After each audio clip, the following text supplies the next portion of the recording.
and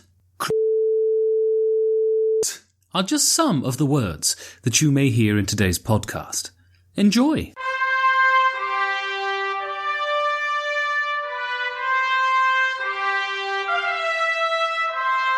Hello and welcome to the Perfect Information Podcast, a board game podcast of unrealistic preoccupations with me, Ben Maddox, and this year's nominee for Best Fandango in a Motion Picture, Yorgos Panagiotidis.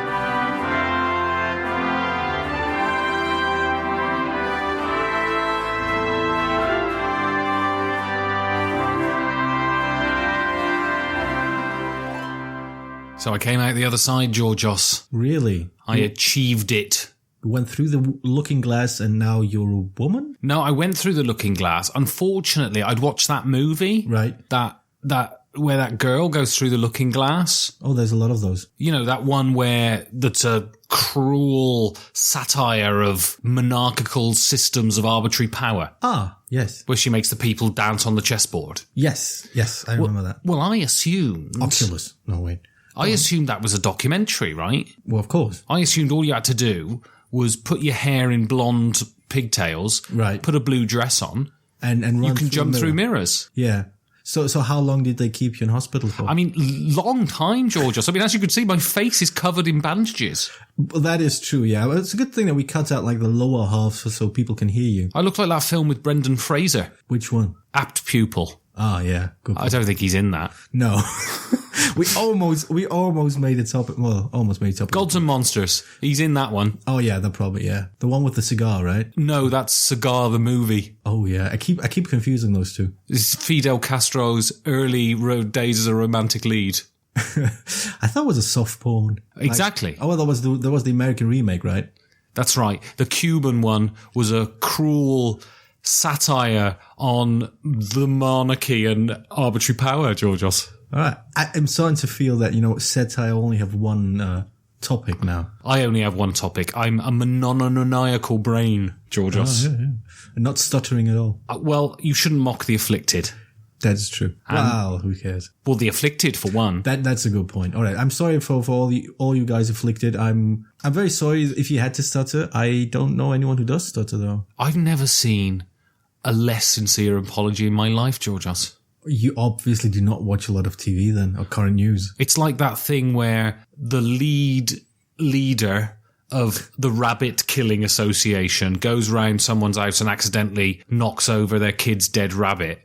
Right. And then goes, "Oh, I'm really sorry I killed your rabbit." Well, basically, I'm trying to I've been watching a lot of movies recently, and I'm trying to find a new role model, and I'm going for Hans Landa now. I'm just going to walk into people's house, put out my huge pipe, and just intimidate them with my bad German accent. He did, though, compliment him on his milk, didn't he? That is true. I should probably compliment people as well. On their milk. On their milk, yeah. Yeah, can I have a glass of milk? I'm a vegan. That is okay. This milk that tastes like shit. It tastes wonderful. Yes. It is a shit. Bear in mind, I don't drink dairy products. I only drink soya milk. So I'm speaking from a point of experience, Georgios. It tastes like shit until you get used to it. Then it only tastes like horse's piss. There you go. I think you're just trying to impress people by your great acting skills, talking about something that you don't actually experience as if you had experienced it. That's it. I'm in the moment, Georgios. Totally. And speaking of the moment, let's push the moment into the podcast. Is that what we're doing here? I think so, yeah. I thought I was just at my AA meeting, Georgios. No, yes, you can tell there's far fewer people here. That's true. And you look even vaguely connected, whereas usually when I'm talking about my latest self-harming session, most of them just look at the floor going, bloody hell, Ben, get on with it. You do like to talk, don't you? Yeah, but you do have weird masturbation habits. That's true. I mean, it's pleasurable self-harm as opposed to dangerous self-harm. There you go.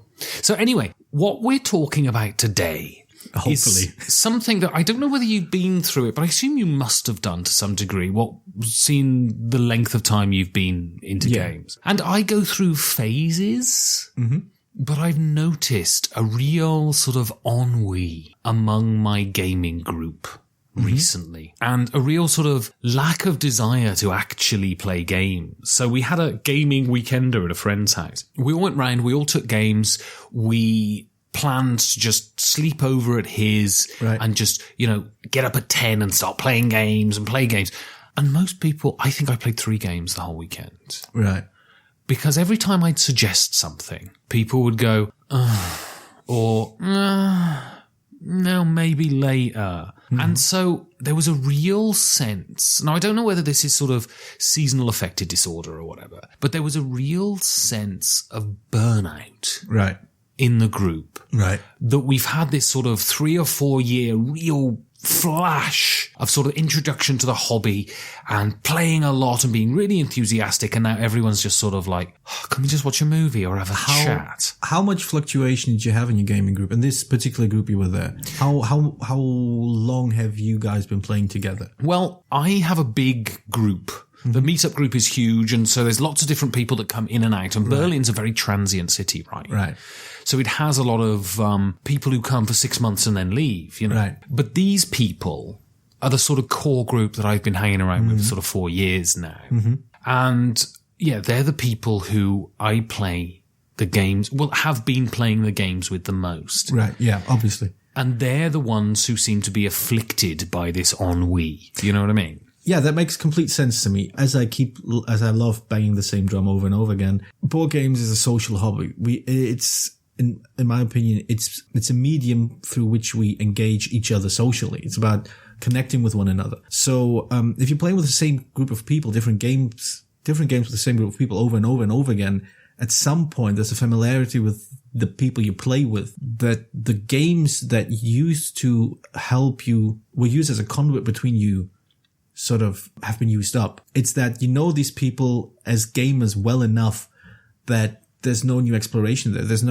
The only way to expand the way that you sort of know more about these people is to move beyond games. You go, like you described, instead of sitting down playing a game and sort of engaging one another within the confines of this one game or this other game that's slightly different, you find new venues to engage one another, like talking about movies, having a beer, just chatting about life. I think that's just a natural expansion of what happens when you're overly familiar with the group of gamers as gamers. You start exploring new venues through which to engage each other. I think the way to sort of go back to that is either, as I think, just trying out games that are really, really different to what you're used to. So let's talk about this. We've talked about this gamer evolution, that you change and things. Yeah. And what's really interesting with these people, that these people have shaken out to sort of be my friends within gaming, as opposed to people I play games with, right? Right. They're the people who we sit around for a weekend essentially chatting. We meet in cafes out of a gaming context, you know? And it seemed odd to me that the way it's shaken out, none of these people like the same games I do.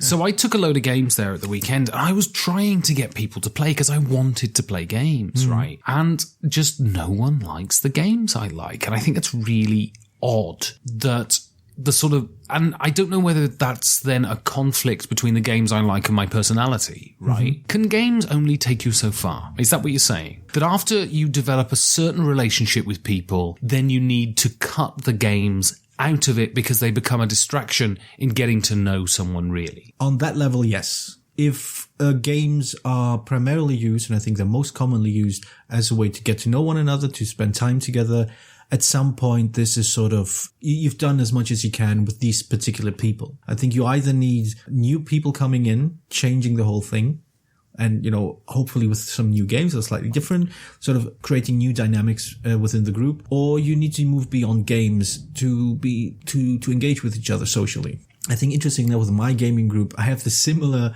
experiences you just described, in that my favorite games are not the games that my regular group likes. I'm a huge fan of Cosmic Encounter. I have, as I keep telling you, I have at least 2 people who will constantly veto any suggestion of playing Cosmic Encounter. I'm a huge fan of social deduction games, just social games, just negotiation games, what have you, because you get to talk a lot and you need to move around mentally. And most of the people in my game group don't like these kind of games. They're huge Euro gamers. Well, not huge, but they're very fond of Euro games. And I don't mind Euro games, but they don't get me excited about the hobby. I think it's similar in that I'm not sure how and why this phase may have passed us, in that we still play games together. We don't feel burnout. But then there are long stretches where individual members of the group will just, not show up for a while, have like other things going on in their lives. And then they come back in and it's fresh and it's new, it's interesting again. I think that works. And maybe what I'm trying to say is that familiarity breeds, if not contempt, then at least ennui. You see, it's really interesting because you're talking about these friends of mine and we're talking about that we've passed a stage where games can facilitate this social experience. Yeah. And I think you're not wrong in general. I just think in this case you are. All right. Reason being... I'm leaving now. Good. Yeah. I have this theory. And it infected the Nouvelle Vague in the 1950s and is currently infecting my game group.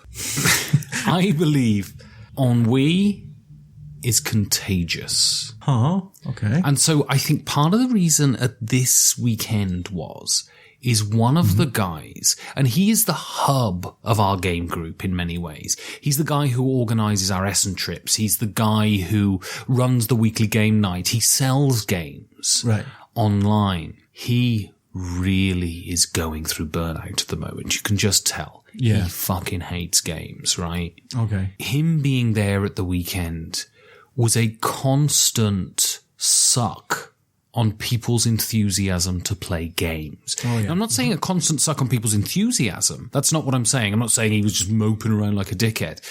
But he vetoed everything. And it's not because he doesn't like the games particularly. He doesn't like games at the moment. He is going through classic burnout. So what I want to ask you is, have you ever gone through burnout yourself as a gamer? Sure. I think I had these very short bursts of being really annoyed about games, but they were really fairly short. I don't know if we recorded it last time, but there's one experience where after you had a really great game night, like I feel like maybe half an hour later, at most the next day, I feel so energized and eager to play again. Right. It's like, it's what I assume drugs are like. and that, you feel like, oh, I want this again. This was so much fun. And it doesn't necessarily have to do with how well you've played. But then I had these situations like further back where we sat down to play a game and it just didn't work. It was the opposite of nourishing. It was just a waste of time. It was dragging. It was nobody's really enjoying themselves, or at least if they are enjoying themselves, they were enjoying themselves in a way that was superficial and flat, like, ooh, I won a game. Ugh. And then the enthusiasm has gone. I think those are the experience I've had most of the time. The idea that, I've played 2 or 3 games a night and none of them felt satisfying. None of them felt like, I felt like I spent my time in a way that I got something out of it. It was just something I did out of, obligation to my friends because I invited them over, or I did because I'm just used to playing a game at least once a week, and then I play it. And usually when it works, it's great, but when it doesn't, it's like... Well, this is the thing I think with burnout. I think especially burnout in something that is voluntary, right? Right. Because none of us are compelled by the need to pay our rent or anything to do these things. No. I don't have to play games to earn money, right? So there is this, I'm trying to think of a good phrase, negative anticipation that comes with this feeling of burnout, where you think, I've got my Friday game night. This is something I do every week. And you hit Wednesday and you think, I'll do it, but I can't really be bothered. And you think about these games that you're going to play, and you think about a game that has some sort of mental investment, right? And the thought of jumping over those hurdles to get to the point where it's fun is taxing on your mood. And what I usually find, which is interesting, is that once I'm playing the game, it's great. But it's that approach to it, that negative anticipation that just makes me think, I'm not going to enjoy this. This is dull. I think I just remembered something about, because you've been using the word burnout, and I think I have as well. I think it's interesting to see from at least my absolutely non-expert and vaguely familiar experience with burnout. It seemed random tidbit. I once translated a book about burnout into English. Wow. But it gave me an interesting insight into somebody who tried to put into his own words what it was like to burn out. Right. And one of the things that I see parallels here, especially to this person that you mentioned who's burned out on games right now, is this idea of spending energy to get the social thing going, to sort of take on the burden of organizing, of being there for people, of, not controlling them, but influencing the mood so everyone's having fun, everyone's sort of invested. That is, in a way, work. It's not in a negative way. It's just, it takes energy to do that. It takes a certain sense of responsibility to feel like, oh, no, I need to step in. I need to make sure this person's having a good time. I need to make sure, this person doesn't step over any lines. And ideally, you feel you're getting something out of the effort you put in. Right. You're getting not recognition and praise, but you feel like I've put in this energy to create this social atmosphere where everybody can have fun and I can share in this fun. And if this last step doesn't happen, doesn't trigger, if you feel you're not getting the fun out of it, that you spent time and energy, mental, social, whatever you want to call it, to create the situation, it's frustrating. It sort of saps you of the energy. And as time goes on, you feel like I'm putting so much, work in the widest sense into making these evenings happen. And at the end, I just feel drained. And nobody seems to recognize that what's going on. And that's just to finish the thought.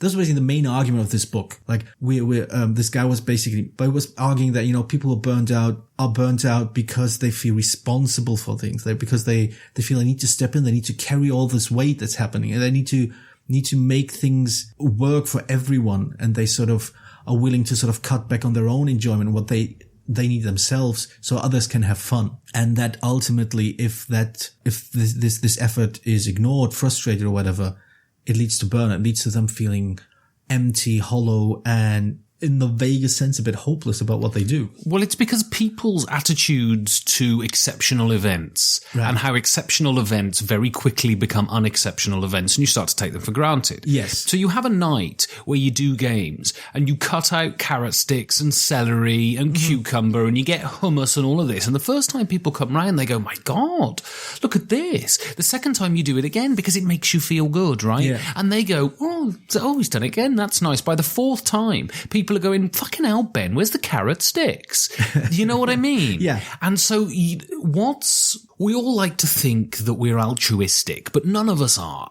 All of us are apart from you, obviously. No, I think, Mother Georginios. Yes. I think that's, in many cases subscribe to this idea of enlightened self-interest. Right. But the point is, we like this idea of, we think giving is the greatest virtue, and we like to think that we're giving without the need for recompense, right? But that's nonsense. It's absolute bullshit. Yeah. And so by the fourth time when people are demanding carrot sticks, and by the way, they've never paid for any of the fucking carrots, right? You think, I do all this, and I don't get a thank you. I got the thank you the first time, and that was great. I had a big endorphin rush, and it made me... But you get to a point where you're just like, I'm doing all of this shit for you people, and you're acting like I'm your fucking mother, and it's my obligation to do it. And I think that's a big problem with him, because he's now the social hub of everything. He organizes everything. He does this game night where he produces a load of food. He goes to drinks distributors and orders the drinks every week, and crates of beer and soft drinks and all of this. And I think initially that initial buzz of garnering this community and bringing it together is now fading. And the problem is with that is it's not just seeping into his desire to organize, but we are associative animals, and things associate, and it's bleeding into games. Because it's the games night that he's organizing, games are becoming infected with his feelings of ennui towards his creation of the social aspect. Yeah. So what do you think is symptomatic of someone who's suffering gaming burnout? Like from the outside or from the inside? Well, let's go from the outside first and work inwards. I think from the outside, it's just, I'm starting to formulate this theory of people who feel they're not,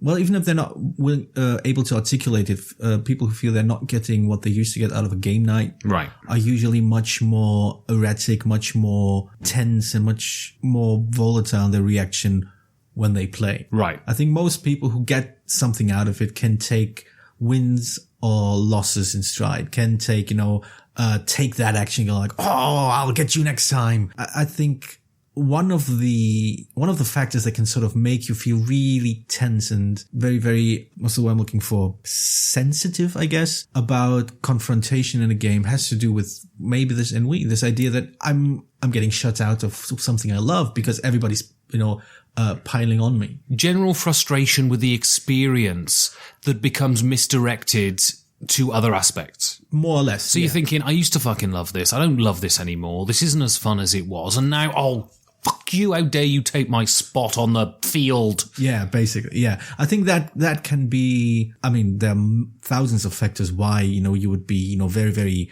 tense about a game in a way that sort of bleeds into the entire social aspect, the idea of, we're playing in a small community here. But I think that can be one of the reasons. If you feel like you're not getting out of it what you're willing to put into it, then that can sort of really frustrate you, really make you very annoyed, both at the games and at gamers. Which begs the question, and this is general, but I think about when I first started playing games. Right. And that when you first start playing hobby games and you realize, wow, these things exist, almost everything you play is great. Yeah. I remember listening to podcasts and people saying, I played this and it really wasn't my cup of tea, and I couldn't get to grips with that mentality. Right. I was just sort of like, I don't understand that. Everything's great, right? Everything's awesome. How could you not like a game, right? And then, now I'm sort of grizzled and I've been playing a long time. There are things I just simply don't like. And so the question is, with everything in life, but we're talking about gaming now,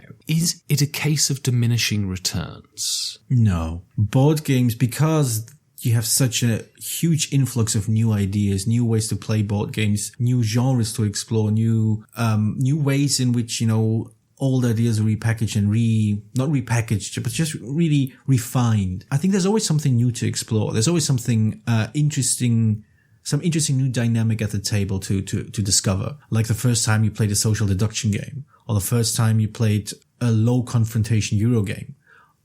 If you only used to something like Risk before and you play low confrontation Eurogame and go like, oh, wow, you can have a board game where you don't start screaming at each other each turn. You can have a board game where you talk all the time and just occasionally flip some cards around in a social deduction game. They're interestingly new dynamics. They give you a lot of room to explore, but I think look at literature. There's so many books coming out each turn. Nobody would argue, is literature a case of diminishing returns? There's always a new book out there that's really great. There's always, or maybe there's a new film out there that will excite you, that will go, oh my God, this is an emotion I can feel in the cinema. This is something that a book can make me think or feel or do. There's always something out there. And, I try to avoid the term golden age because gold seems very, very tainted. Exploity. Tainted. Let's call it tainted. We do live in an age where we have a broader and broader field of new designers coming in, new ideas being developed. I mean, last year we had I think SN had about 1,000, 2,000 new games released. It's definitely going to be more this year. It's just constantly going bigger and bigger. And generally within the hobby, ennui hasn't yet set in. There's still within macro hobby gaming. Oh yeah. There's a real childish enthusiasm of the new, childlike rather than childish. Yeah, but because you were still in the stage where we get an influx of new people each year. Every year we get new people, and then every year somebody's going to go, all right, I have enough of games. They're fading out of my life right now for various reasons. I don't enjoy them anymore. I don't have a group. I don't have the time, and which is fine. But you have new people who are going through the very stage you described. Everything is fantastic. Everything is great. And this, what's the great phrase? This rising tide raises all boats. Right. And this enthusiasm that new people bring in, you can join in on that. You can remind yourself just how much fun it is to discover games again. Well, also, this is why the hobby at the moment is refreshing itself so much, because when you have this big influx of new people, right? The big majority of those new people probably fade away and drop out. Then a core of those people carry on and become sort of committed gamers. And then a small percentage of those people go on and think, I'm done playing, I want to make them now. Yeah. And what you have is this constant rotation of new people making stuff, which is a virtuous circle, right? Yeah. You have great people making innovative stuff, which makes you want to play again, which makes people make more stuff, which makes you want to play again, and so on and so forth, And it's interesting when you compare it to literature in that people may say, oh, I've read a lot of books recently. I'm not into reading at the moment, but they never consider cutting reading out of their lives. No. It's like, oh, I've been to the cinema 3 times this week. I'm probably not going to go for a month. But they never consider cutting films out of their lives. And I think to some degree, when you fall hard for gaming, I think that's kind of how I feel. Right. I go through phases. I go through phases of playing a lot, especially when there are people around who like the kind of games I like to play. And then I'll go through a couple of weeks where I don't as much. But I never really consider cutting it out of my life. Yeah, me neither. But let's move on. So how do you, assuming you want to, how do you cure yourself of sort of board game burnout, that is the lack of desire to play anymore? Well, I think, first of all, you need to find out why. I mean, the only way to cure this kind of burnout is to figure out where it comes from. Sometimes it may be a frustrating, if not unhealthy relationship with one or more of the people you play with. Can it lie outside of you? What I mean is, very prosaically, that you just get into, you find yourself in life, in relationships, you find yourself spending a lot of time with people you don't like sometimes, just through habit. Oh. You know, your personalities diverge, your perceptions on things diverge. And that may be in a romantic sense, it may be just your mates. Yeah. And you realise sort of 10 years down the line, I've been spending the last 3 years with these people. I don't really like them very much. Is that something? That's got to be something, right? Yes, definitely. I think it definitely can be. I think it's, but as somebody who has been in a long-term relationship now, I do believe that these things can be sorted out in other ways than, going separate ways. Are there phases, are they? I'm not sure they are, though. I think people generally develop, change, evolve. Their positions change, their points of view change, their tastes change. That's just normal. And sometimes if you're in sync with the people, if you change the same way that your friends change, everything's fine. Everything is great. You both start liking the things you now start liking, and you both have similar, or at least comfortable, opinions about certain things. But sometimes they don't. And then, it's a question of either, I think the first step would be, how do we navigate these areas where we don't see eye to eye? How do we deal with relationships where we're not on the same level, but because of the shared history we have, because of the affection we have with people, and we do develop affection with people we spend time with, whether, naked and horizontal or not. When do we start weighing these options? Do we want to save this history, do we want to have this affection? Do we want to keep it, or do we want to cut it out? And I think, you can work on these things. You can find new ways to connect. You can find new ways to change together.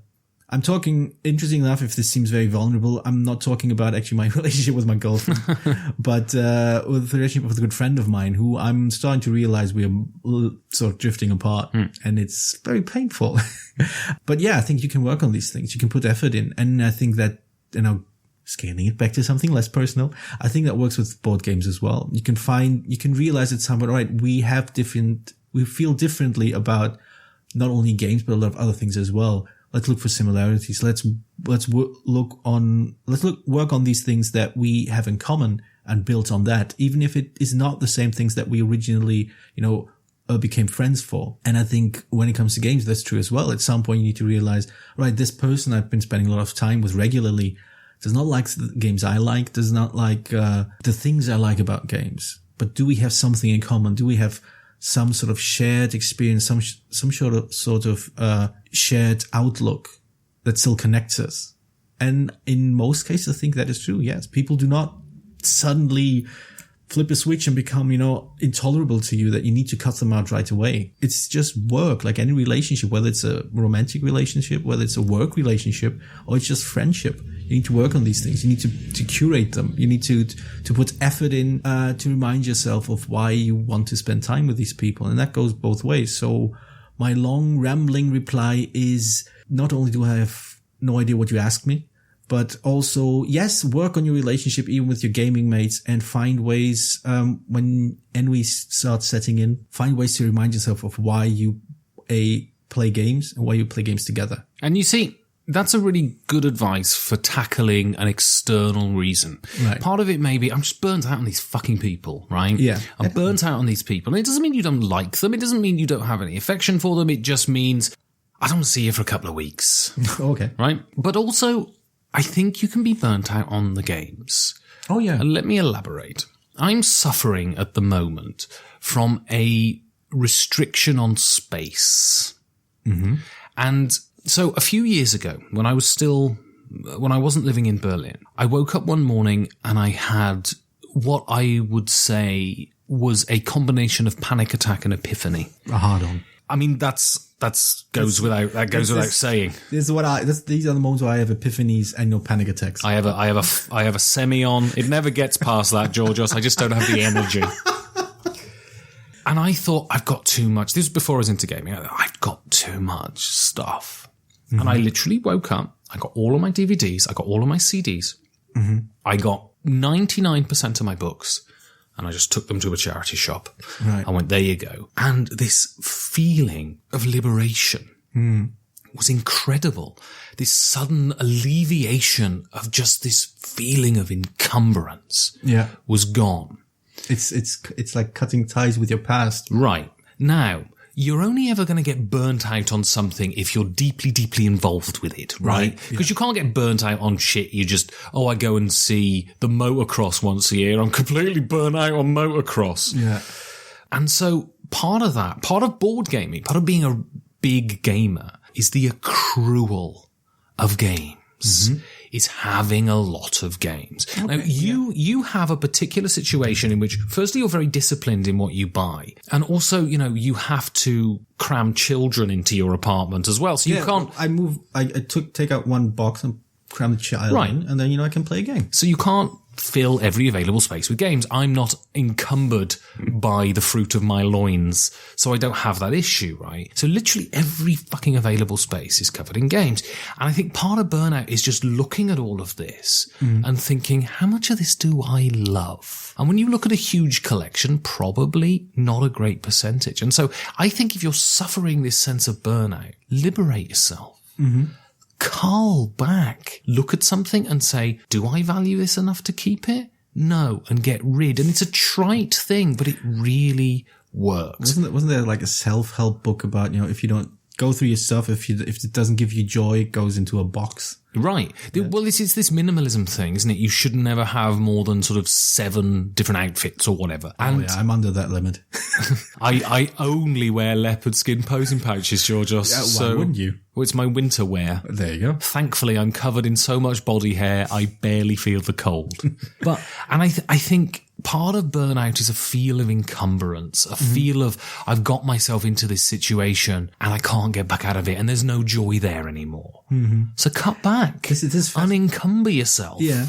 This is fascinating because, like I mentioned before, this idea of, because to me, these things that you own are always, the way I experience them, they are souvenirs of the past. Right. I have these games, I have books, I have DVDs, all this kind of stuff I have video games as well. They're all reminders of the past. They're all, this is something you went through. This is not, I bought this game back then and I played with this person. But it's just like, when I look at some of the games in my shelf, I remember, I remember playing games once with these guys. I vaguely remember the experience of playing these games, and I feel, and one of the reasons why I don't cull as much as I want to is that I can't let go of these memories. And I don't want to let go of these memories. Well, this is the point, right? Games especially are repositories of memories because they're facilitators of experience. But I'm sure there's a lot of people out there listening to this who can identify with this. I look through my collection and sometimes I think, I don't even remember fucking buying that. Or, I was drunk and I bought that on Amazon and I've never played it. Or I played that once and I just haven't got rid of it. The thing is, there are games here. I look at my collections now and I look at Through the Ages, for instance, that's just over there. And that's replete with good times and bad times. And I adore that game for all of the frustration and joy it's given me. Yet, I've got Dead Zone from Mantic Games there. I bought it at Essen because it was cheap. I've not even built the bloody models in the thing. So I'm encumbered by all of this stuff. Yeah. So finally, give me 2 ways to cure burnout. Find new people. Find new perspectives on what you do, what you love. Let yourself be inspired by experiences that you haven't made yet. And the second, I think, is, and this is going to sound very silly, considering what kind of crap we talked about and have talked about, don't take it too seriously. Don't believe that, don't feel like games need to be these transformative experiences to be worth anything. Don't think they need to be, that every game you sit down with needs to be, this bundle of laughter and joy and excitement or tension or what have you. Sometimes a good game or great game experience is great because it is calming, it's soothing, it's familiar, it's fine. It doesn't need to blow you away. It just needs to be good enough that you feel like, all right, this is good. This is something I feel comfortable with. This is something that sort of grounds me with my friends, grounds me with these people I play with, that sort of reminds me of why I like spending time with people. That's, at the end of the day, this is the lowest bar a good game experience needs to clear. I think for most people it does that. Even if you're somewhat burnt out, just remember all it needs to do is, be okay, be fine. At the end of the day, it's just a game. It can be fantastic, but it can also just be a few, rolling a few dice, playing a few cards, pushing a few dudes around. And that's fine as well. People evolve. People change. We are not the people we were 10 minutes ago, a year ago, 10 years ago. But people also have a compulsion to identify themselves with the things that they do and to give themselves appellations that define who they are. Defining yourself by those terms forgets your evolution exists. And so turns out that you think, I'm no longer a gamer, so you stop gaming. Don't identify yourselves by the things you do. Identify yourselves by some other rubric, and you'll find that every factor that contributes to who you are in your life will define who you are.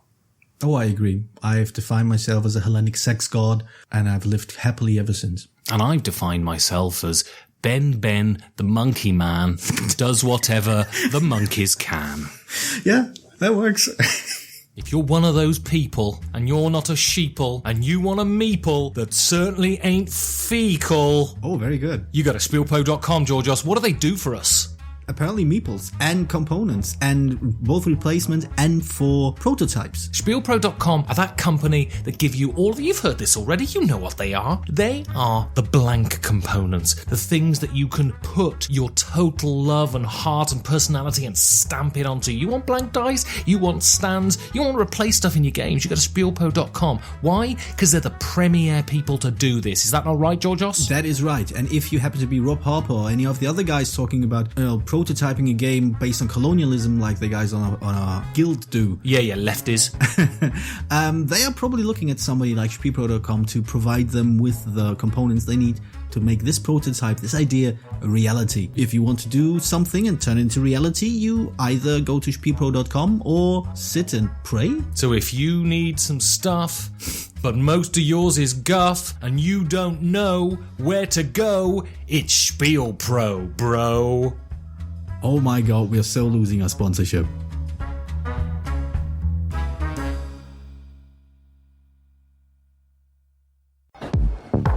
Is that your name on the list? Well, get in there then. Get to the bar and get buckled. Welcome to the guild. Oof, Georgios. Yes. I'm flustered. Again? Always, but especially flustered today. Alright, did you sit on another bike without a seat on it? I don't do that anymore, Georgios. Fair enough. I've been told I'm not allowed. Well, maybe you should do with your own bike. By the authorities. The authorities. They took me in and spoke to me in quite slow terms, telling me that was not acceptable within the public highway system. That is true. You shouldn't ride a bike on highways. Exactly. But the reason I'm flustered is, well, beginning of February, Georgios. Yes? The month of romance. Is that why it's so short? Well, yeah, because everyone's knackered by the end of it because they're busy romanticising all the time. Yes, I think that is the male view of why it's so short. Well, the thing is, Valentine's is coming up. Ah, and you haven't picked any flowers? For Janine, what do I get her, Georgios? I don't bloody know. get her flowers, say something nice about her hair. But it's so trite. Flowers, isn't it? Yes. Oh, hello, have the fucking bunch of flowers I didn't grow or nothing. I just picked up from some bloke at the train station. No, nosh me off, love. It's not how Valentine's supposed to work. I want it to be tender and unique. You are, of course, right. Valentine's supposed to, get much more money out of your pocket for diamond rings and chocolate and flowers. I was thinking baked potatoes. Sorry, what? Are baked potatoes romantic? I haven't had a baked potato in about... I'm not sure if I should make an Irish joke or not. I haven't had a baked potato in about a month, right? And I was thinking last night, as I was laying in bed, I thought, for tea tomorrow, I'll have a baked potato. And now the thought of baked potatoes don't escape my brain pan, Georgios, and I'm thinking... Well, if I'm that into baked potatoes and Janine is into me, therefore... By power of transient something or other. Exactly. Valentine's Day. Nice box with some shiny paper and a ribbon on there. Yeah. And she puts it down and goes, that's nice. Great plan. Boomf. Baked potato, cheese and beans. Happy Valentine's Day. It's a well-known fact baked beans are one of the prime aphrodisiacs. That's why British people have so many babies. Yes. Especially in working class households, Georgios, where they only eat beans. That is correct. Yes. I think I'm quite certain that, decades from now, when you write your memoirs, they will clearly outsell Casanova's memoirs. Well, absolutely. Because of your experience. Well, there's all these teen pregnancies, usually amongst the working classes. Are based on beans. Well, that's my theory. Beans just make you want to have it away all the time. You're like, I'll have a tin of beans. Oh, come here, love. Let's make some babby wabbers. I'm not sure if flatulence is much of a fetish, but it sounds like it is.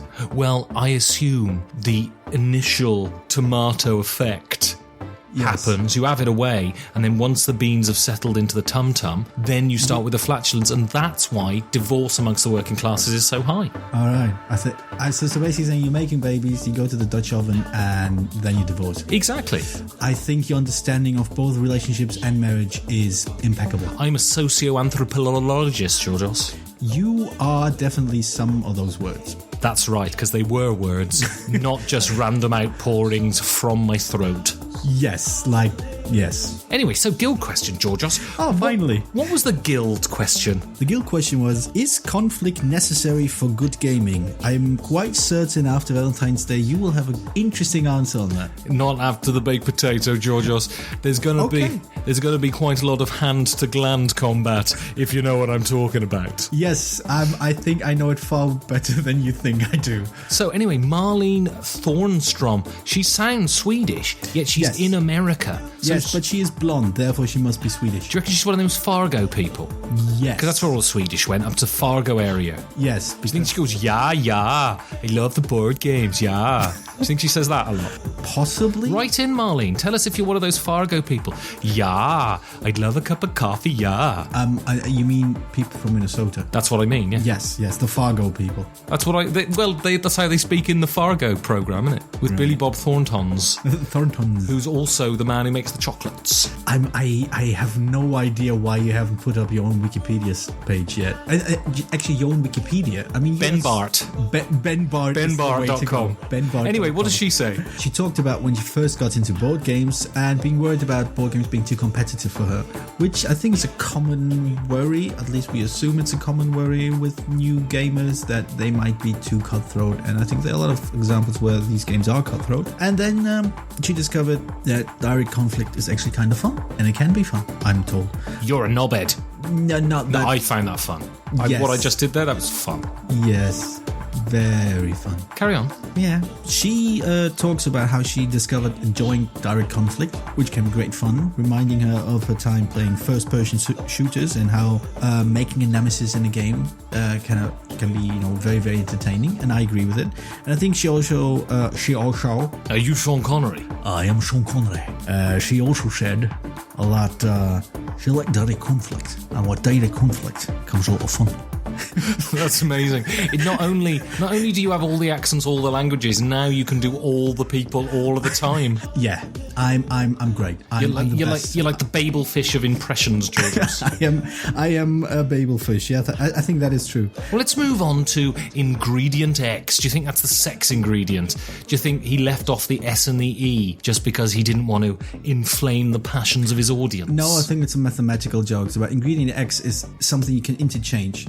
What he's trying to say is completely interchangeable. Okay, so it could be anybody else. Gil Hover, ingredient sex. I think he's talking about moving house in this opening sentence, Georgios? Yes, he is. He says what? Interestingly enough, he differentiates between competition and nasty competition. The idea of competition being just something that you need to engage in, so you have something to do in your game, you need to be better than somebody else. And nasty competition, which I think is an interesting category he brings up, which is all about really attacking somebody else, really destroying what somebody else is building up. This idea of destructive interaction, more or less.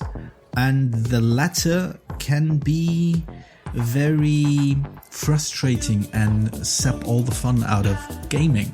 And I can see people having this experience. But the thing is, and we spoke about it in the topic, I think, it's about how the game prepares you for those sorts of things, right? So the destruction of other people's stuff, if the game is predicated on that. So someone in another thread asked about, games that do conflict well, direct nasty conflict well that doesn't make you angry. Cutthroat Caverns was the example I used. Mm-hmm. The game is all set up from the name to the art, to the mechanics, to the explanation of what you do when you bring out a new mission, to having that one single thing. The only person who gets the point is the person who deals the killing blow. It all leads you into that idea that what we're going to do is we're going to try and fuck each other over. And so when you do it, it's no surprise, it's not frustrating, it's not annoying, it's fun. The problem is when you feel that the game asks you to build something and then can arbitrarily, and what I mean by arbitrarily can mean through a dice roll or an event or through other players, then destroy that and has given you no recourse to defense. That's when it's frustrating. I think there are 2 points. I think I agree with your second point. It's very frustrating when you have no recourse. I hate that as well. When you're basically helpless. I'm not quite sure I agree with your first point that if the game spells it out, it's fine. Because I think it reminds me of this argument that where people sit down and go, right, I'm explaining this game to you, which you've never played before. And when I'm done explaining the game to you, that's it. I'm going to use all my strategies, everything I can, all my experience to beat you. Right. But since I told you all the rules that are available to you, it's your own fault. I think it's a similar argument to say, since the game tells you it's going to be cutthroat, it's your own fault if you get upset. And I don't think that's true. I think a lot of it has to do with, it's one thing to be told, right, we're going to be in a competition with one another. It's going to be very confrontational. It's another thing to actually experience this. If you've played a lot of games and somebody tells you we're going to have a confrontational game now, you kind of know what you're getting into. You know what kind of emotional space you're moving in. You know what to expect, what to sort of steel yourself against, and what you can actually, what is fair play in regards to how you handle other people and how they deal with you. But if you don't have a lot of experience with these kind of games, if you haven't played a lot of these games, if maybe it's been a very, very long time since you've been really confrontational for fun, the fact that these games tell you they're going to be mean doesn't help you any, it doesn't prepare you any, it doesn't really take away from the sting of getting piled on. But the point is, I think the game letting you know it's going to be mean is not just after the rules explanation, the game stops telling you this, right? So I think it's 2 things. Firstly, you need to introduce that nasty conflict early on in the game. Yeah. So you can't allow people... So Kemet does this very well. Kemet is just straight out of the gate, you kill people, right? So you don't get attached. You don't develop this affection for what you've built, which is then arbitrarily destroyed. But also, it needs to offer you the chance of defense and recourse to action. And this is what Cutthroat Caverns does wonderfully. I mean, essentially, Cutthroat Caverns is just a take that game. Yeah. But the way the cards are distributed is there's constant take that. You always get that brilliant feeling of someone thinking, I've got you now, you fucker. And you go, no, you haven't. Yes, I have. And the thing is, if someone beats you through surprise in that game, that's fun, even though it's nasty. it's not just this is frustrating. It offers you a back and forth. It offers a dialogue. The problem is, I think, with that kind of nasty conflict, is it doesn't offer a dialogue. All it offers is I do this, and then you go, and you go, oh, can I come back? No, not really. I think they're yes. I don't think. Yes, I think the idea of there being a dialogue is solid. If there's a dialogue, if you feel like you can defend yourself and it goes back and forth, it works. In some games, this dialogue isn't purely on the gaming levels itself. It moves to the metagaming level where you go, oh no, he hit me. Now we need to form an alliance and so on and so forth. That's horrendous. I mean, that I will always be annoyed by. Really? I mean, depending on the game, but yes, I think when someone just chooses to attack me because it's me, that's really frustrating. Yes. I like attacking people and allying with people because of what they did, not because of who they are necessarily. Right, but that's often the same thing. No. You attacked me on the last round. There's absolutely no reason for me to attack you this round particularly. Oh, but because of who you are, what you did, I will do it to eke out my revenge. That is just I think frustrating. But that's because you inserted a phrase that I did quite consciously did not include, as in I have no reason to attack you. If it's a confrontational game where everyone's out for themselves, of course you need to attack somebody. Of course you're going to need... If you have the choice between... But when you evoke metagame, that's what you're implying, No, right? not at all. Not at all. I reject this completely. Metagaming, I love metagaming. Metagaming is a very, very healthy aspect of board games, and I think it gets a very bad reputation because it's always sort of reduced to this kind of behavior you mentioned. The point is what you understand it to be and what most other people understand it to be don't jive on this. And I think you might be right.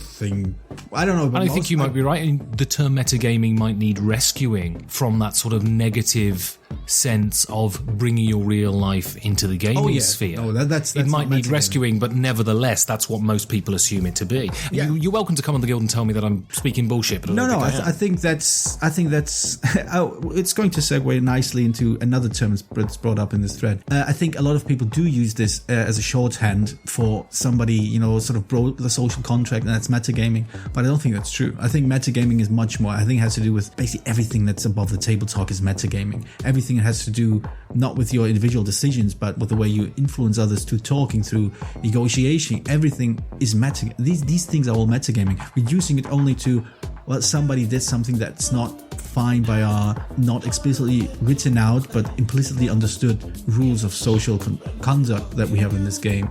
If we just call this metagaming, I think that we're wasting a valuable term on shitty behavior. Well, I think you're right. I mean, I think I don't know how you're going to do this, whether you've got to construct placards or something, but it's a term in that definition that needs rescuing. I played Inish the other day, and it was all about me distracting other people to how well I was doing, and people miscounting, and me guiding them to miscounting how many areas. That's wonderful. I think we differ on that, but go ahead. No, well, how can you say that's not great? If you're sitting there, exactly what you just said, sitting there and going, no, I'm not the threat. I mean, look at him. He's obviously the threat. Don't look at me. Look at how much stuff he's doing. That's good. That's fun. That's part of the game, especially in that game. I agree with you. I think it's part of the game. I know I'm not rejecting the idea that this is not covered by the term metagaming. I'm just trying to point out that I'm not entirely sure I would feel as comfortable with this kind of play as you would. Well, it depends on the game you're playing. Sure. Anyway, let's move on. Let's move on to Patrick Mullen. I assume he's related to the drummer from U2. And if that's the case, get on to your brother, mate. Get some money. Give us some of the monies. Yes. I haven't actually paid attention to what you said because you said something about U2 and I thought, oh, U2, I remember them. Yeah, they're rubbish. We don't agree on a lot of things, do we? So what does Mulsey have to say? He also makes a distinction in that he says that competition is not necessary, but tension is. And competition is a way to generate tension in a game. Because, tension is when you're not sure about the outcome, when you don't know what's going to happen. And one way to make sure you don't know what's going to happen is if you don't know who's going to attack you and how to defend yourself against it. And then you start to plan, you start to strategize, you try to position yourself in a way that keeps you safe. And that can be tense, that can be fun. Well, I believe that rules are essentially encumbrances, and whether those encumbrances be the other players or whether they be the need to pass a certain threshold, whether they be obstacles that the game puts in front of you to optimize what you're doing, that's what rules do, right? They're limiting your ability to do whatever you want. And part of the enjoyable nature of games is overcoming those encumbrances, as it is in life. Oh yes, I think, but rules also have a much more, let's call it, ontological purpose. Oof. Get out the word ontological. Yes, I have no idea if I use it correctly. Probably not. In that, rules define what is even possible in the game, what is part of the game and what isn't. So they are, in a sense, they are an encumbrance on what you want to do, but the rules also articulate the things that are available to you and let you pick what you want to do of those. And in general, if they provide some challenge, the game is more interesting than if they don't. It's the limitation of choice. Yes. Anything that's enjoyable is a limitation of choice, right? Because if you can literally do everything available to you, you get paralyzed by the abundance of choice. That's why, okay, going back to history now, I've spoken to a lot of people who lived in East Germany. Right. And they found themselves feeling a sort of Lebensangst when they would go into supermarkets and see 15 brands of tomato ketchup, because they're like, what the hell do we need 15 brands of tomato ketchup for, you know? Yeah, there's a great Borat bit in Borat, the movie, that does the same, it makes the same argument, and I think it's true. And so that's what great rules do. They limit your choices in an interesting way. Yes, but it also articulate the fact that what you can choose from. Yes, it's a chicken and egg situation, I think. And on the one hand, they are the cheese you choose from, and then they tell you how much of this cheese you can actually pick up. Right. So let's go on. Yes.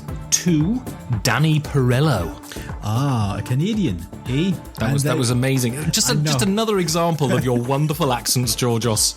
Yeah. Let's see if you can offend everyone on the planet in this week. I'm quite sure I haven't offended Sean Connery, if only for the fact that he is not listening to our show anymore. I think I called James Bond a Tory at one point, and so that's when he stopped subscribing. I'm not sure he would have disagreed, actually. Not my James Bond. He wasn't a Tory. Well, he was a rampant Scottish nationalist. So what does Danny Perello say? Danny Perello, eh? I saw a moose once. I am working on this. I went to Canada once. Yes. It was great. I'm told. Let's not talk about it.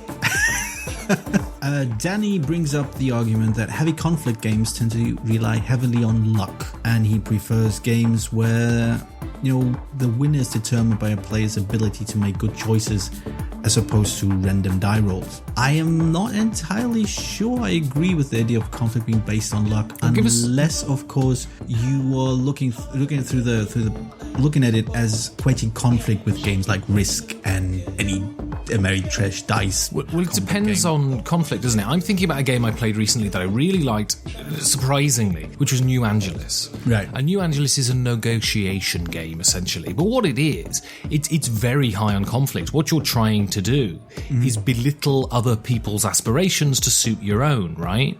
How is that a game and not daily life? Well, it's also daily life, George. Oh, that's how you found an easy way into the game, you mean? Game represents different ethnicities in this world, and that's not acceptable. BenBart.com. Anyway, so... And that's all heavy on the conflict, which is wonderful. But it is directly allied to your skill in that particular area, right? All right, yeah. So it's not random chance. It's absolutely your ability to manipulate people and make them maybe think what you want them to think. Right. And that's very heavy conflict based. So I don't think it's not a law. I can understand there are a lot of games where conflict is strong that are down to chance, but I think it's not even a guideline. I think there are so many exceptions to the rule. Right? Oh yeah, I think it's a bit like I think equating conflict to dice rolling is I think a bit reductive in the same way that equating interaction with destroying other people's stuff is a bit reductive. I think interaction has a lot of layers, a lot of dimensions to be explored in, and so does conflict. I think conflict can be direct and indirect. Conflict can be explicit. A game can build up to one explicit conflict. I was talking about a game we reviewed a while back, Asgard, which is all about building things up to Ragnarok, to the final conflict, where you actually use everything that you've collected to fight for majorities in different areas. That is basically very conflict-based, where you try to outmaneuver other people. And I don't remember there being any dice rolls in the game. Absolutely not, no. So, yeah, I think conflict can take many forms, and while I can see why people might not be interested in a dice-heavy game or, let's say, a game that relies heavily on chance and randomness, I think conflict works separately from that. It can. It should. It often doesn't. I agree with Danny on that point, that it often doesn't. Yeah, but that's just... It's lazy design, where you just tack on, let's roll dice and see who gets the highest number, and, promoting conflict through pure chance is lazy and dull. Yeah, they're like, I have the Death Star and Luke and the Emperor. This huge clash is now resolved by a 8-sided die. Things that give you extra dice to your pool can piss off. I have this great hero and he's super cool. What does he give me? A die. That can piss off, by the way. That's crap. Anyway, Georgios, I've got to go now. Anyway, go on. I highly suggest whoever is listening to this now do look up the thread, because there are a lot of great comments being made. Most of them by me, admittedly. Yes, I agree. No, but there are great comments being made by other. That nudie picture of your bum was pretty exciting too. I don't know whether Board Game Geek have taken it down yet.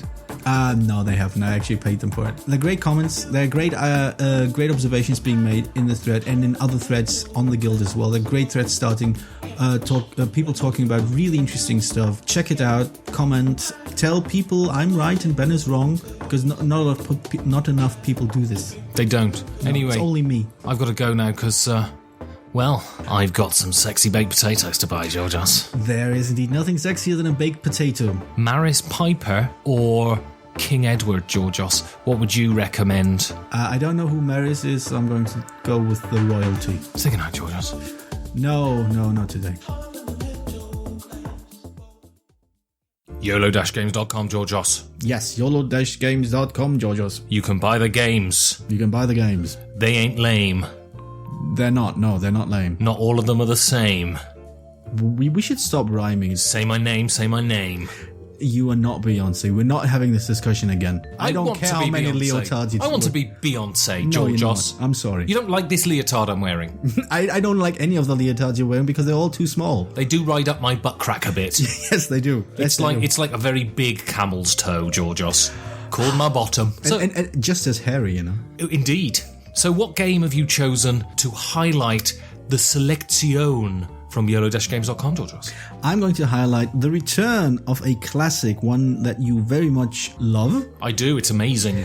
By the great Bruno Faiduti, and it's the re-release of Citadels. My point is, it's a great game, it's been re-released, brushed up, prettier graphics, much brighter graphics. Fantasy Flight-ized. Yes, FFG graphics, very bright, very big, and for $29.99 it can be yours. That's euros. Nothing. €29.99. That's very cheap. It's reasonably for an excellent game. I highly recommend. It is an excellent game, yeah. And apparently this new re-release has some new roles introduced, some roles removed, and some slight tweaks to the balance, whatever there was. And I believe there's also a reprint of the old game without any of the changes, but I'm not quite sure whether I would pick that one. Or maybe you need to have both. Try buying both. Buy from YOLO-games.com, Georgios. Yes, from them. So I'm choosing an oldie but a hell of a goodie. There's been a lot of revisionism on this game. People say, it's not very good, it's bullshit, it's amazing. And I'm choosing the expansion, Merlin's Company. Oh, yes. From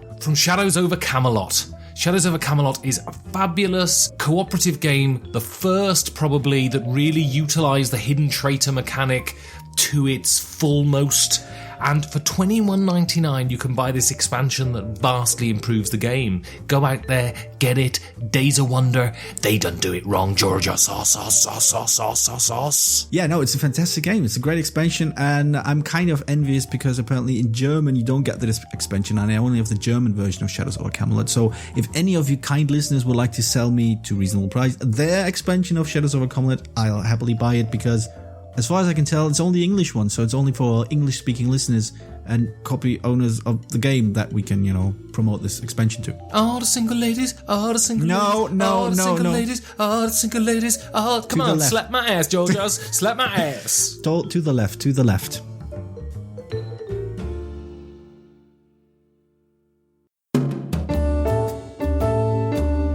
It's crass, unsophisticated, and emotionally manipulative. It's this week's review. When I dream, I find myself drifting through a sea of sights and sounds, shapes changing and shifting on the horizon. I have only voices echoing through the mist to carry me forward. Hope, they say, and the mist recedes. Together, they say, I can almost make out a safe haven in the distance. Emails, they say, and it all turns to crap. You see, not all voices are benevolent. Some are actively malicious. Some try to tip the scales. Yet I push forward and reach out to those shapes in my dream. I call out to them. And then I find myself naked in the classroom during a math exam. Again. Strange things happen when I dream.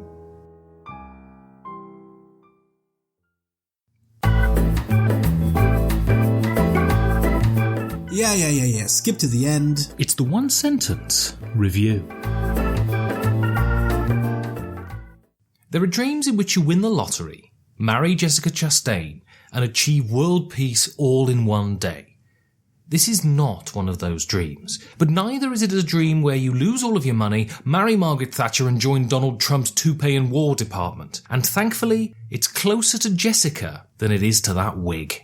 When I Dream is a small, joyful package that captures the energy of a social deduction game without the need for lies and high-level mind games that pushes so many players away.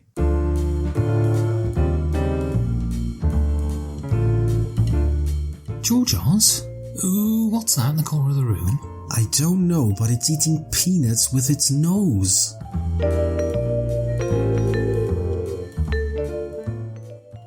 So, Georgios. Yes. Someone's telling me, although I don't know because I'm blindfolded, I can tell. that there's an elephant in this room. Yes, I've heard it. It crapped onto the carpet. It wasn't me, though. I heard this big sort of pshwumph on That the was rug. the elephant, yes. Oh, I thought that was you. No. Just sort of collapsing in orgasmic ecstasy, Georgios. It's something I occasionally do when I see elephants, that is true, but not this time. It's actually when people get weak at the knees through orgasms, the noise they make when they collapse is very similar to the noise of elephant shit falling out of an elephant's bum onto the carpet. That's science, Georgios. I'm not quite sure if I want to ask how you know these things, so just move on. I watch science. Yes. Anyway, so the elephant in this room is this game comes with a component that I've not seen outside of a sexy sort of Ann Summers party thing or a how to be a perv kit. I do not own either of those. You might have to explain Ann Summers to people who are not familiar with the British shopping scene. Oh, it's a sexy sex shop where you buy cheeky sex things. I've never bought anything there, and I don't know what you're talking about. So, this game comes with what, Georgios? A blindfold. And is this blindfold just a gimmick? Or is it valuable for the game? Is it necessary for the game? Yes. Expand. This is a talking medium, Georgios. I know. Now, there are two things. At one point, I love to bring up again and again because you make the same joke, and it is true. I was told by the designer during the prototyping phase they were literally using blindfold from a sex shop. Right. Which I still think is hilarious. Well, it's the only place you can legitimately buy a blindfold anymore, isn't it? No. I think I used to have a sleeping mask, which is the same thing. Ah, right. So because I couldn't sleep like 10 years ago. Yes, it's not a gimmick. I'd say it's half a gimmick. It serves a similar function as closing your eyes during, say, Avalon or closing your eyes when you play One Night Ultimate Werewolf. It's the same thing. The difference being basically you have this blindfold which draws attention to itself because of one player not being able to see and not being tempted to open their eyes at the wrong moment. But that's really it. It's half a gimmick because it's an actual component, but the function is no different than you would see in a lot of other games where you have to close your eyes at some point so things can happen. Well, it actually seems to me that it has two functions, both of which are absolutely necessary to the game. Right. To the quality of the game and the enjoyment. Firstly, it's vital that the dreamer, and the dreamer is the person that wears the blindfold, it's vital they don't open their eyes accidentally and see things. Otherwise, the game falls down. Exactly. So in that sense, it saves that happening. Which is likely to happen once a game if you just say to people, just close your eyes. Yeah. It's just likely to happen. Somebody might say something really funny, often happens, then you start laughing and accidentally open your eyes. Yeah. Yeah. And so it has that purpose, a practical purpose, but secondly, it also gives you, because it is a sleeping mask, it evokes that sense of being asleep as much as you can without being asleep, right?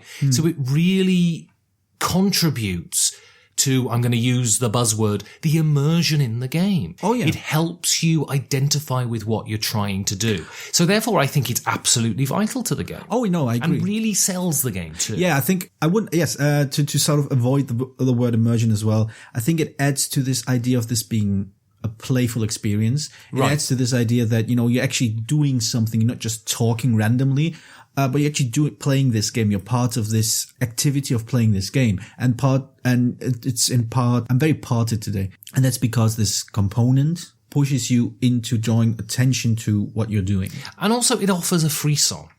And not one of those frissons, but the kind of frisson of, I've got a blindfold on.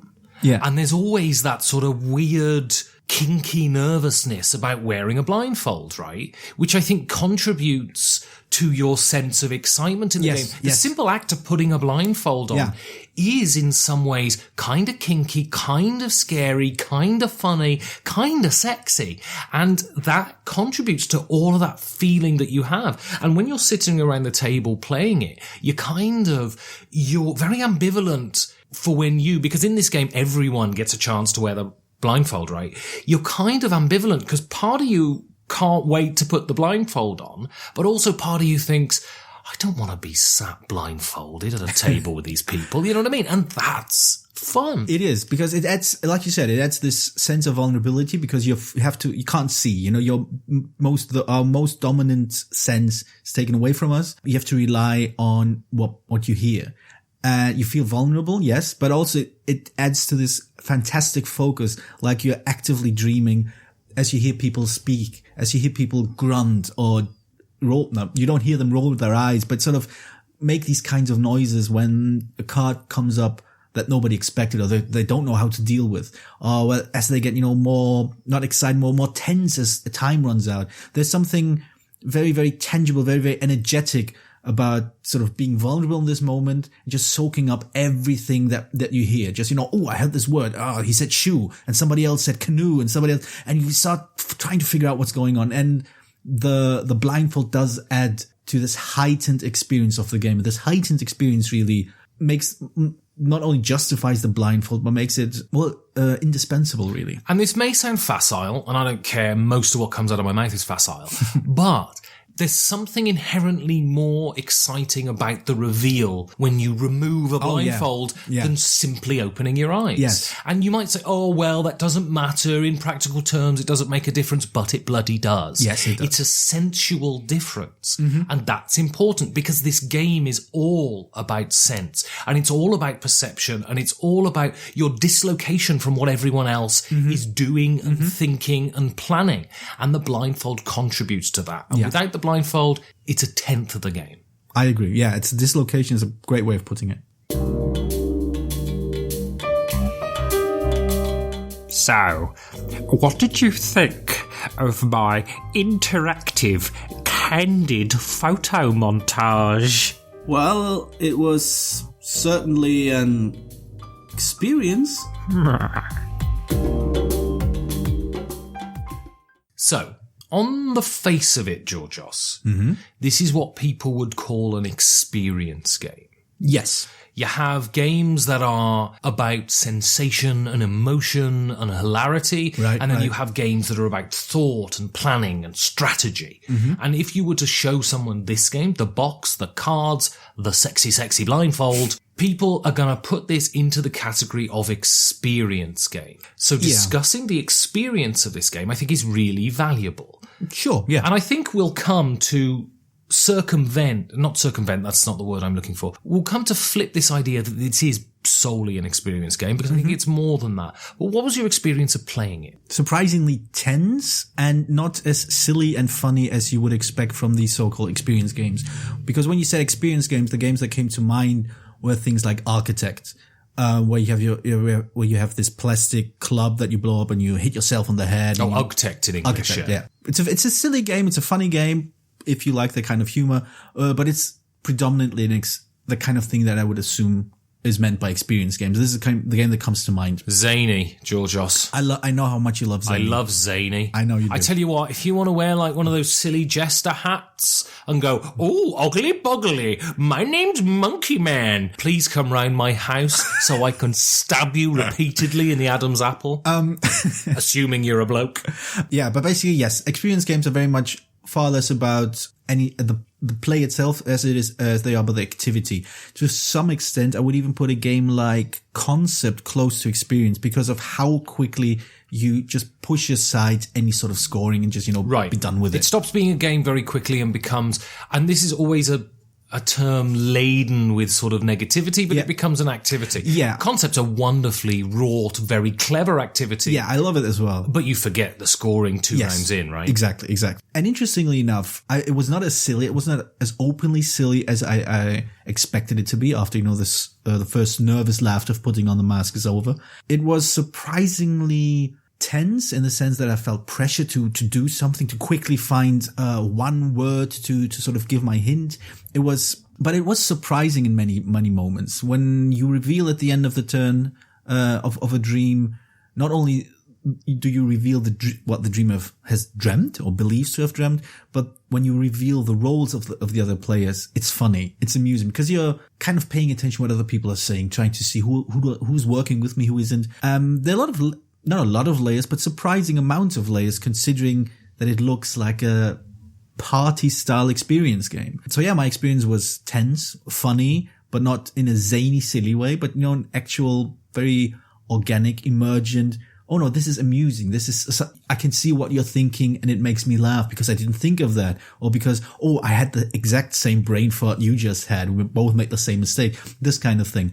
And it works. It just, surprisingly, it left me smiling. So this is a game, just to fill in basically the rules, this is a game in which everyone gets to be the dreamer. The dreamer is blindfolded and you have a set of cards that have words on them and you have to, it's that classic taboo thing, you need to give a clue without saying the word on the card. Yeah. Except it's the codenames thing in which you can only give a one-word clue, right? Then the rest of the players have a role. You have the imp, who wants the dreamer to guess them wrong. They score points if the dreamer gets it wrong. You have the fairies. They score points if the dreamer gets it right. Then you have the trickster, who basically wants them to get an equal amount of wrong and right answers. Mm-hmm.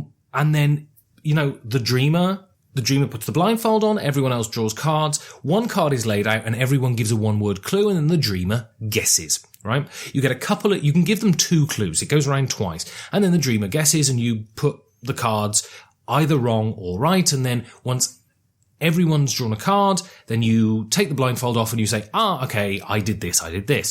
And what's really interesting, it differs so it's kind of ostensibly standard sort of social deduction-y party game fare.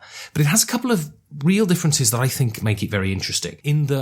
In one game, you're likely to play all the roles, which is nice. So you're not stuck in this quandary of, I'm just going to lose now because it's clear I'm going to lose because my team's crap. So there's that. Also, everyone gets to be the dreamer, which is the fun bit ostensibly, but actually, it's arguable. It's the bit that has the most pomp and the most focus. I agree. Yeah, the dream is always the main focus of the round. but I'm not quite sure it's the funniest part, because I've played with people who enjoyed themselves as dreamers much more than as spirits, and the other way around. But what's really interesting as well is this is a hidden role game in which you only have to hide your role from the dreamer. You don't really have to hide your role from the rest of the people around the table. Yeah. So it has this situation, if you're the imp and you manage to throw this clue in there that completely derails the dreamer, when the dreamer gets it wrong, you're just turning around silently flicking your middle finger to everyone at the table. Yes. And that's great. You have this sort of collusion with the players outside of the dreamer. And that makes the experience funny. And it's double funny because you can't say anything. You've got to make your joy or displeasure clear by mime, which is a lot of fun. Yeah, there's also this one thing you didn't mention, quite possibly because maybe you've omitted it when you played it. At the end of a dream, the dreamer actually narrates the things he dreamt. Yes, we omitted that. I was not playing with people who were wont to tell long stories. It's an interesting addition. I think at first glance it seems useless, but there's something very nice about this, in that it might be not apparent, but it's very much about the experience of the game, in that it provides a very nice sort of denouement for the round. Basically, you build up, the dreamer tries to figure things out, and then they try to retrace their steps, try to narrate their dreams, and it's not really about how well you narrate them or even how well you remember them, but that it sort of lets you out of this round more or less slowly, like with a small moment as a narrator, as the dreamer, where you go, all right, these are the things that happen. These are the things I remember. Some of them can be very funny. Some of them can be very weird. Some of them, I've had dreamers that basically just ran down a list of names that was very dull. Yeah. But it sort of gives it, if you're not, admittedly, people listening to this podcast don't fall into this category. But if you're not much of a hobbyist, if you're new to the hobby, if you're sort of just feeling your way around the hobby, it's a nice way to sort of let you back into this relaxed atmosphere of just sitting around the table. It's a nice valve to sort of let go of the tension, and I like it. Even though if it doesn't serve much of a technical rules design purpose, even though you do, I think, get points for it. It just sort of gives it. It's a nice end to the round. It's something that I don't see in a lot of games, that they sort of give you an sort of what's the word? End credits moment. Yeah. As it ends. And even if you do say, I saw a burger, then I saw a bus, then I saw a cat, then I saw a monkey, then I saw Donald, then I saw a fish. Yeah. Fine. It's not wrong. No, it's wrong. It's not very bloody interesting, but nevertheless, and you can't be wrong with that. And it's a game that, because you get to swap roles, because you get to do all these things, the experience is incredibly inclusive. It's dynamic as well. And, that might sound hippy-dippy, but it's actually nice and enjoyable. Yeah. So what do you get if you mix together sexual frustration, hatred of the world, and congenital stomach problems? That's basically you. That's design. Now, I think what singles this game out to other games of this ilk is there's obvious, thoughtful design in this game. Yes. That engineers, and makes it not an activity, makes it a game. Mm-hmm. What do you think are the contributing factors that makes this a game, that makes you want to concentrate on the scoring and see who's the winner at the end?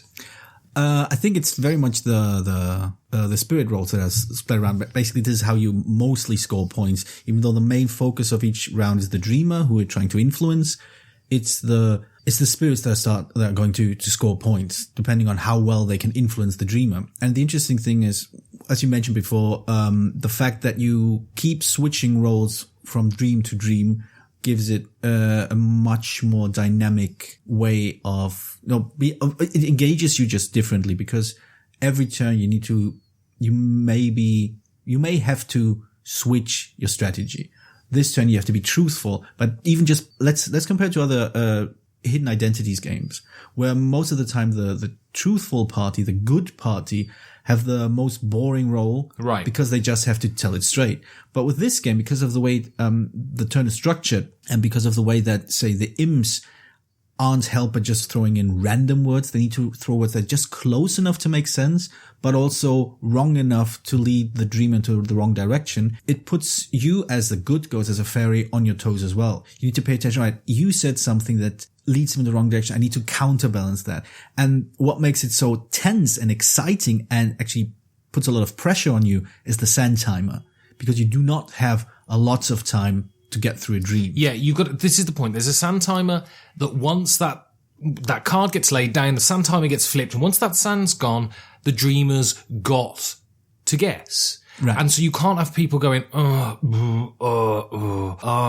can't think of a word, I'll be with you in a minute, cat. You don't have that.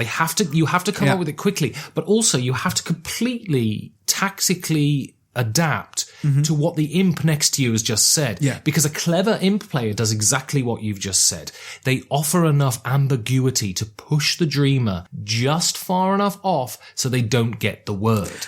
Because synonyms don't work here. You have to get the word that's on the card, right? And the other thing is that also makes it very interesting is that there are two things actually. Since you also have a trickster who will switch sides whenever they feel it's valuable to them, you can't, just focus on that one player and counterbalance their suggestions. You need to pay attention. Is he an imp? Is he an imp or is he a trickster? Is he going to be on my side if he gets it wrong, or is he going to stay on the other side? What's so great about playing the trickster? And the thing is, it's not just focusing on being the dreamer and what you have to work out. It's fun to play these roles. Yeah. Playing the trickster is very much like, this sounds like I'm stretching it, but a kind of management Euro idea in that you want to push in a certain direction, but you want to manipulate the game so you end up equally good, equally bad. And knowing when to choose to lie, choose to tell the truth is really fun. It's a really fun decision to make. And then I find the imp the easiest, not the easiest, that's not the word I'm looking for, but the least stressful to play. Yeah. Because you can either choose just to go, right, I'm just going to throw a spanner in the works here. Or you can be more subtle and you can be cleverer. And those options are open to you. And the fairies are the most stressful, I would say. Because you're fighting against a whole group of people that may be fighting against you. And this is fun. Yes, 100% this. But on top of that, you do not have a fixed number of roles in your game.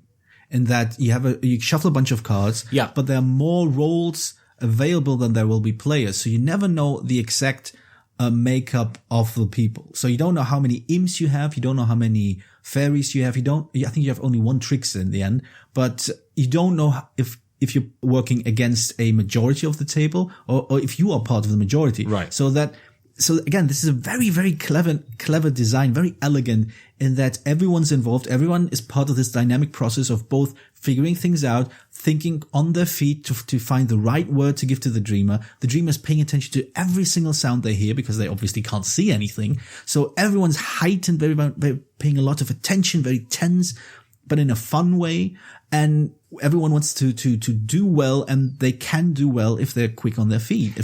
And there are variable scoring conditions. Yes. So each role has a variable scoring condition, which keeps you on your toes, which allows you every round to readjust and think what you want to be doing. And what happens is you score points at the end of each round, and then at the end of the game, you count how many points you've had, and the person with the most points is the winner, right? Yes, very, very, very highbrow and avant-garde. But what's so interesting about having actual concrete scoring decisions that you have to try and manipulate the dreamer to fulfill is it gives you something to hold onto. It gives you decisions to make. There are stakes here. Yeah. Your decisions have import, which is what changes it from being an activity to an actual game that desires an actual result. Yeah, the fascinating thing is that the rules manage to sort of gamify the dynamics you would find in a social deduction game, but do so in a way that takes a different path from what you're used to. You still have objectives, you still have goals you need to reach, you still have clear tactical decisions you need to make, but they don't put you at each other's throat the way it happens in, say, Secret Trump or even in Avalon. Well, because it's not binary, right? Yes. It's not win or lose. You can have a shitty round and still win the game. Yes. So there's always failure isn't so heartbreaking and success isn't so fabulously exhilarating.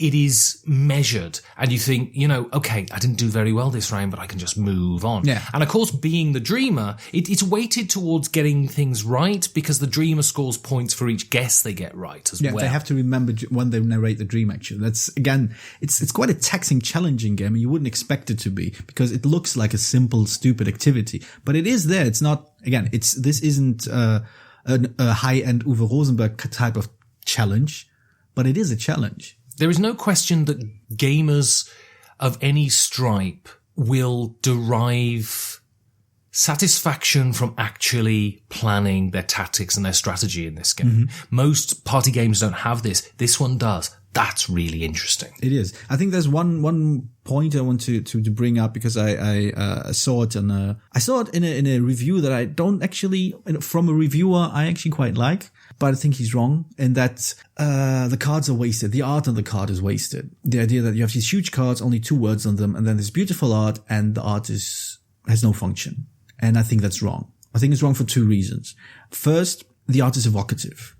Regardless of whether it helps you along in trying to figure out what it does, because usually it's just a depiction of one of the words and some random, crazy, surreal, dream type stuff around it. But it's sort of evocative. Instead of feeling abstract and feeling very clinical, which codenames can occasionally do feel, this art by Vincent Dutray, and I think another artist whose name I'm blanking on right now, John Smithson, probably, is just nice. It's nice to look at. It makes it pleasant. It makes the action of being involved and paying attention to this game aesthetically pleasing, even if it's on a low level.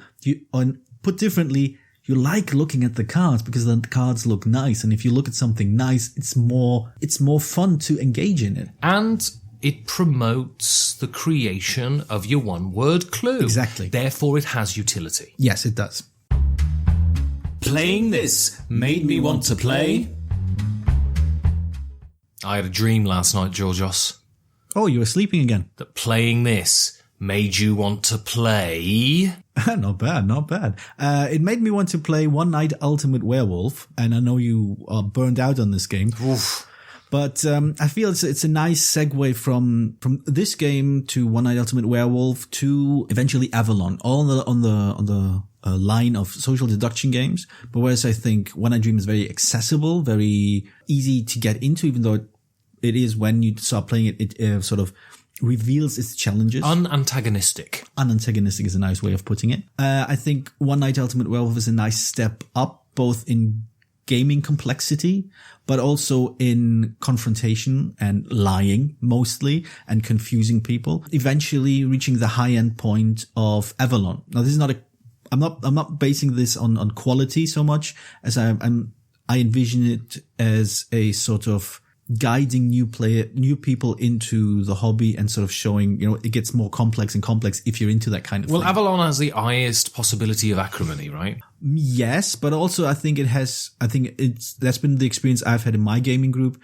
It seems to be the most challenging to people because of how much information in Avalon is not in the game decisions you actually make. This is slightly lessened in One Night Ultimate Werewolf, where you sort of have this logic puzzle that you have a timer to figure out. And I think the least gamey of these 3 is, I think, One Night Dream, because the decisions you make are fairly clear to you in this moment. You don't, and you quickly realize, all right, I'm playing against that player. I need to sort of counterbalance this mention, and it's over so quickly. So I think One Night Ultimate Werewolf is a step up in complexity and gameriness, and ending up with Avalon, which I think is the gamiest of those, even though it's allegedly the most accessible, but I'm not sure that's true. The game that it made me want to play is a game I bought at Essen that I have not yet played, and the fact that it only takes 15 minutes seems an absolute massive piece of negligence on my part. But there are these raft of games, right, from sort of new designers that take themes that are unusual. And I'm not talking about sort of romance games and stuff here. I'm talking about these sort of ethereal, esoteric things that feel kind of like the thing you would play on a Buddhist retreat, right? Mm-hmm. And the one I want to play is maybe the oddest yet most interesting. And it was my number one interested game in Essen. And I bought it and I still haven't played it. And that's They Who Were Eight. Right, yeah. And they seem to fit genre-wise into the same sort of thing. They have themes that are not usual. And They Who Were Eight feels very dreamy. Mm-hmm. It's based on a cycle of poems by the designer. Mm-hmm. And it comes with a poetry book that I've read. Okay, well, that's good. And it seems very sort of, as I say, esoteric, dreamy, otherworldly. Mm-hmm. It's evoking pictures that board games don't usually evoke. Right. Because I think whether it be farming or whether it be orcs, or space conquest, that vocabulary of gaming has become prosaic and normal now. Yeah. Within the gaming world, these are not unusual, whereas these games are. Mm-hmm. And that it enthralls me, and it also makes me very optimistic because you can see what has happened with the explosion of hobby gaming is that it's drawn in all of these people. Some are quite orthodox and some are absolutely unorthodox and live on the edge. Yeah. And I think for any art form, for any art form to thrive and to remain vital and important, you need all aspects. You need these big, open, blockbuster, box set, pandemic legacy games, but also you need these little byways and oxbow lakes that sort of split off, that live in their own sort of strange little world. Yeah. And They Who Were Eight and When I Dream fit both into this box. Yeah. And I think When I Dream has the possibility of actually becoming quite popular. It's also going to get my understanding is it's going to be released, go into wide distribution, re-released by Repost Production, which is fairly big and aligned with Asmodee, so that will help. That should help, yeah. And so, you occasionally have these breakthrough Little Miss Sunshine type hits, things that are ostensibly indie that come through and capture the imagination. I think When I Dream has a possibility of doing that.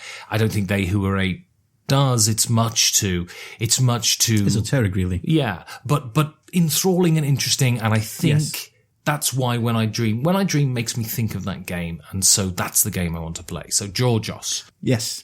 Should the good people go out and buy When I Dream? No, of course not. No, of course, yes. It's a great game. It's a fun game. It's easy to get. It's, I found recently that I highly value and cherish accessibility. It's one of the reasons why, Flamme Rouge was my number one game of 2016 because it's inherently accessible. And I highly value the accessibility of this game because it nicely merges the accessibility of what seems to be a simple party game that sort of doesn't scare away the normals, while still being meaty enough to not only entertain regular gamers, but also show people new to the hobby that even though it looks like a simple activity, like something as superficial as charades or taboo, there's meat to it. And if they like this game, they might actually like meatier games as well. So this is a nice way to sort of test the waters with people who are just trying out the hobby.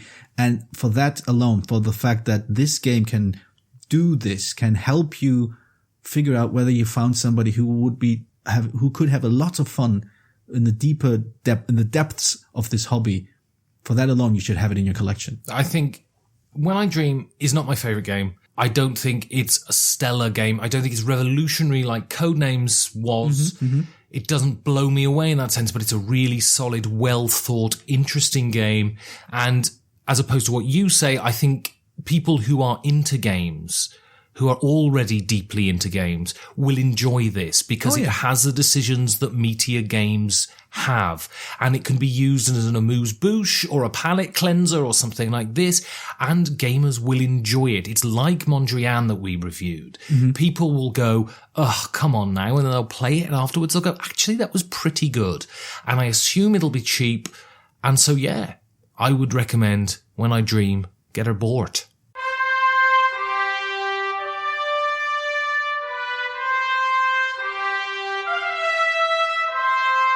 It may be grey outside, Georgios. The crows may be cawing and making us think of our own mortality. But in my heart, it's already spring. And so as we come to the end of another show, I look forward to the budding of our listenership and the blooming of the respect that they hold for us. Do they now? But why would they do that? I think they're smarter than that. How do they contact us, Georgios? They can go write us an email at infoperfected@gmail.com. They can reach us on Twitter, infoperfected and perfectedinfo. Whew, that was complicated. We're on Facebook because we're old enough to believe that Facebook actually matters, but not young enough to know that it doesn't, which is Perfect Information. We're on Instagram where we take pictures of games that we play, which is Perfect Information. And that's most of it. I think that's also the guild. I don't think I've mentioned this enough in this episode, so let me mention the guild again where there are discussions, and it's on Board Game Geek. It's number 2348. And join us. Talk about us. Well, not about us there because we know people. I know enough about myself. Talk about some other stuff, interesting stuff. Yes, there are a lot of interesting, bright minds actually having better ideas than we do, and we pilfer them mercilessly. But yeah, join us. Talk us. Tell us what you like, what you don't like. Tell us what you're interested in gaming, and finally, give us more reviews on iTunes and wherever you see us. Stitcher. We're on Stitcher. We are on Stitcher, yeah. We are, yeah. Review us there. Tell people that if you do like the show, tell other people about it. Tell them that they're two blokes making naughty jokes. One about knobs, the other one also talk about games occasionally. So that might be interesting to people. Yeah, and if you think what we do is valuable, we want this to grow. And so there's a support button on the website. You can go there, you can throw us a couple of quid. That's great. But if you can't afford, or you're just too stingy with your money to give us some money, we just don't think it's worth it. I mean, that's a legitimate position to take. That is a legitimate position, yes. You can go on iTunes, you can give us some reviews, you can write reviews, that brings people to the show. If you've got shows yourself, Isaac, you can talk about our show on your show. Is that a new catchphrase? Isaac? Yes. Ah, excellent. We have a new catchphrase. And Phil as well. We haven't mentioned Phil. Oh yeah, Phil. Talk about us on your show as well, Phil. And also, come to the guild. Go on Reddit. Speak to your mates. Say, yeah, there's a couple of guys. There are a couple of knobheads. You should listen to them. And finally, if you'd like us to review your games, if you're a publisher, we like content, we like playing games, and we like new stuff. So if you'd like us to review games, just email us, infoperfected@gmail.com. Say goodnight, Georgios. Isaac.